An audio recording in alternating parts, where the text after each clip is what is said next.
G'day guys, welcome to Shenke Garage. So in this episode of the HX1 tonner build, going to fit an updated pulley system to the 355, and then also you've got some modern seats to fit as well. So there's a little bit of cutting and shutting to get them to fit. So we'll jump straight into the video and hope you enjoy.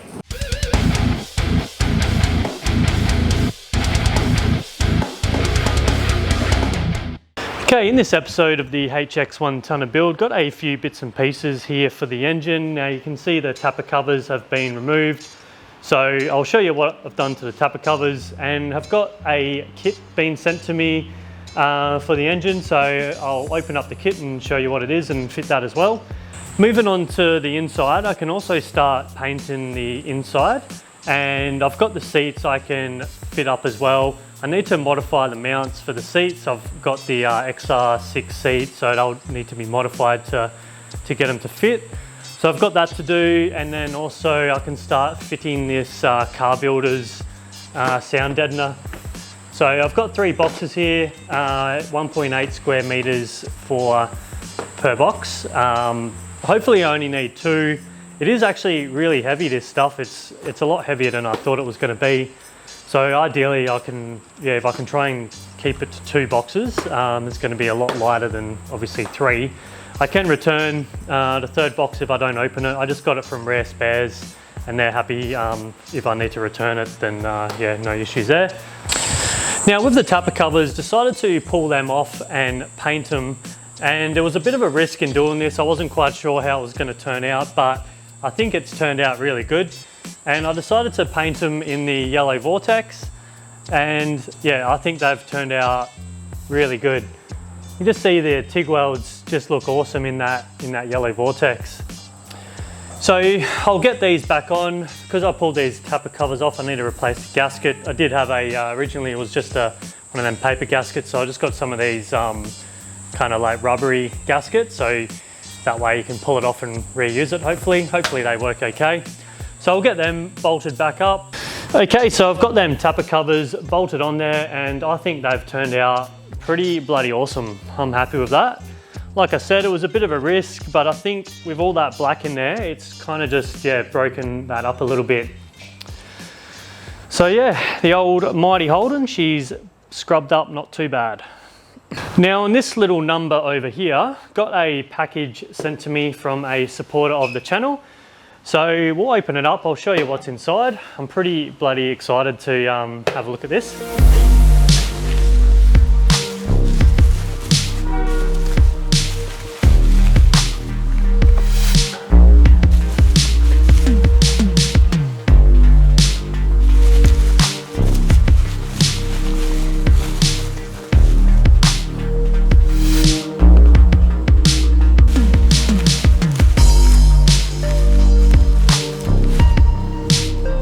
Okay, so this pulley kit is from Reed Speed, and this is to suit the Holden 308 engine.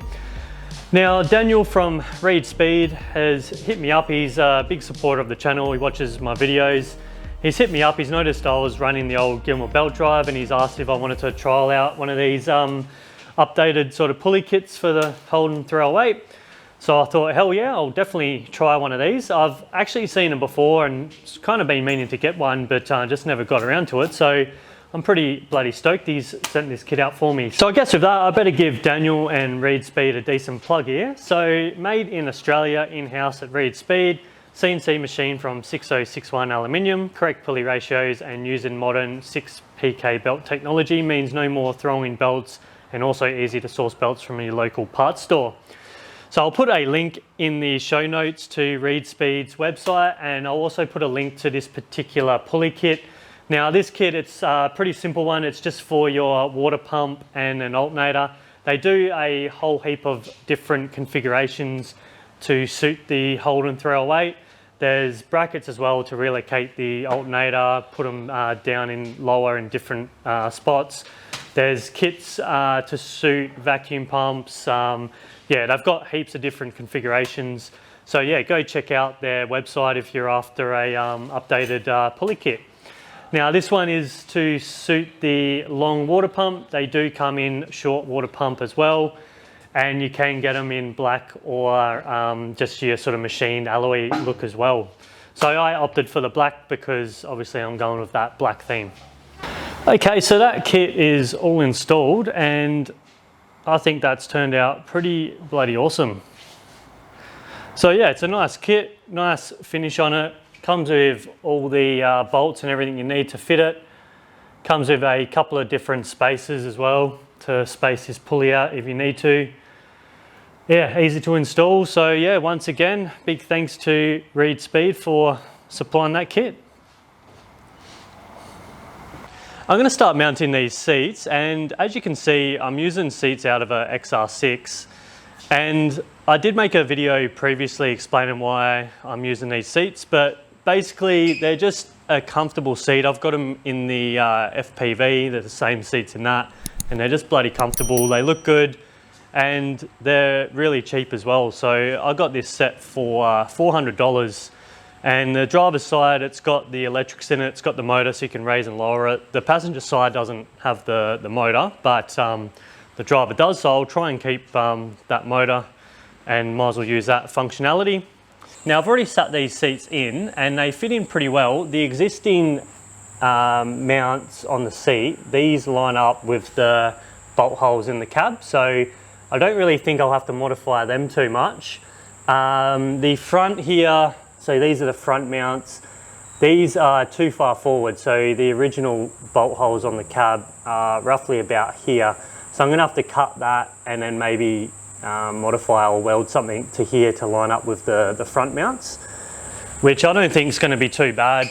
But I think before I do that, I'm just gonna check to make sure that the motor is bottomed out and that seat base is sitting all the way down. I want to try and get this seat sitting as low as I can, and then that way if it is too low then you can always raise the seat up with the motor. But I like to sort of sit pretty low, low and back when I'm cruising. So I know just with the Tunners and the Utes, the original seats you sit up pretty high, so I want to try and get it sitting low as I possibly can get it. So I'm thinking I might even cut this pedestal and shorten it a little bit just to be able to drop this seat base down a little bit further. But yeah, I'll just check, I'll lower this motor down and fit it back in and see how it's gonna turn out. Okay, so I've just got this seat jerry rigged up here with the wiring, and I've just pulled this housing off for the connectors. And there's 3 connectors. The one that powers up the seat motor is this connector here. These other 2 connectors, I'm not really too sure what they do. I think one might be for your seatbelt alarm, one might be for your airbag or something. I'm not 100% sure, but I'm gonna get rid of all that anyway. I'm not gonna use them. The only connector that you need is just this one for the to power up the seat motors. Now there's 4 wires on there, 2 is your power and earth, and I think they just go to this switch here. And then the other 2 wires, they look like they go to some sort of a switch. It looks like maybe a cutoff switch or a limit switch or something like that. But for the time being, I've just got the power and earth going to the switch. So this now raises up. So you can see that lifts up pretty high. So that's all the way up. And then I'll lower it down.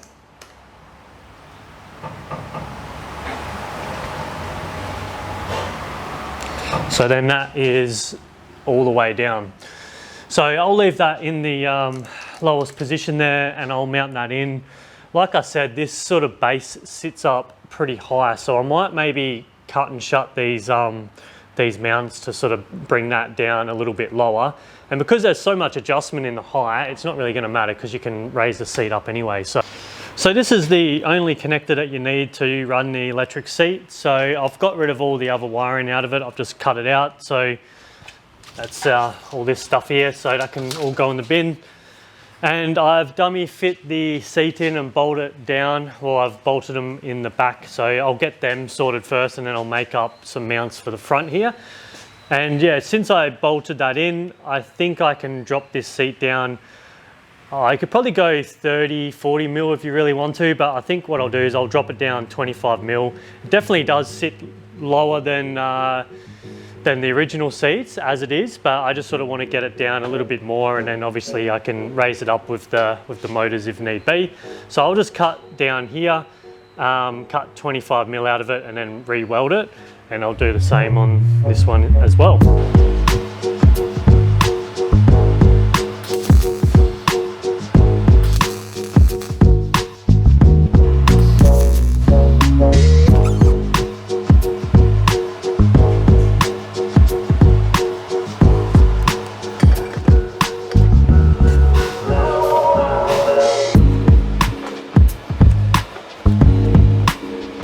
Okay, I've taken out 25 mil, so that base of the seat is now sitting 25 mil lower, and it's actually worked out really good because the top of the seat is now in line with the bottom of that window, so that's worked out really good.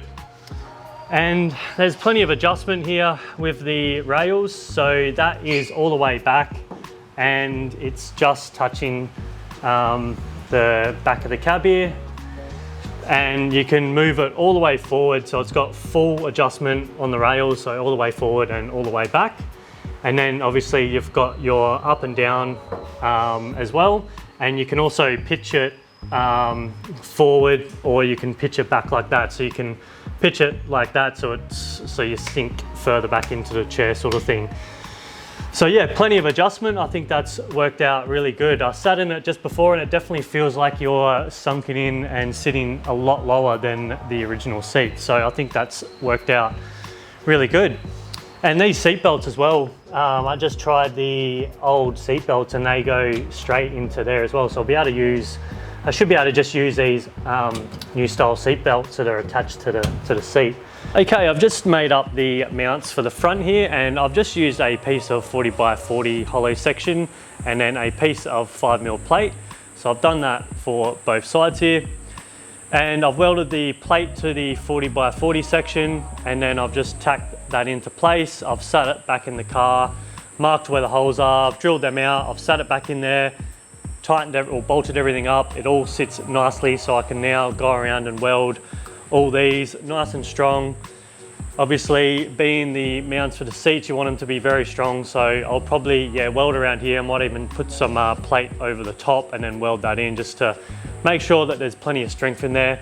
And then once it's all welded up, I'll go over it and give it a bit of a paint, and I'll cut these front mount brackets off as well. Obviously don't need them anymore, so I'll cut them off to tidy it up.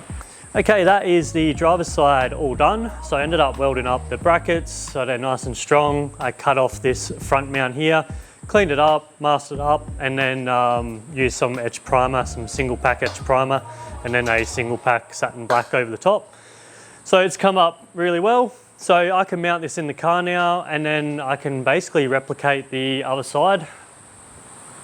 Okay, a bit of a change of plans. I was going to start painting the inside and then lay the sound deadener, but I think before I do that, I want to mount this shifter.